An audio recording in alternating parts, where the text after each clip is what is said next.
আমার এই ছোট্ট বাগানটা শুধু মাটির উপর গাছ নয়, আমার ভালোবাসা আর যত্নের গল্প।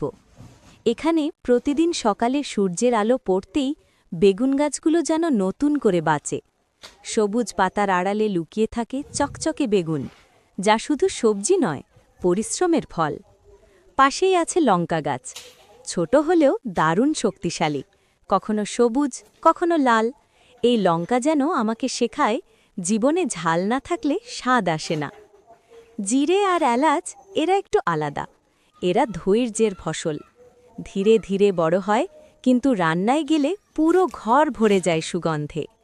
এই গাছগুলো আমাকে মনে করিয়ে দেয়, নীরবে বেড়ে ওঠাই আসল শক্তি।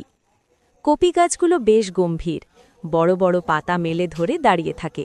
ভিতরে লুকিয়ে থাকে শক্ত পুষ্টিকর কপি, যেন বাইরে কঠিন, ভেতরে নরম হৃদয়।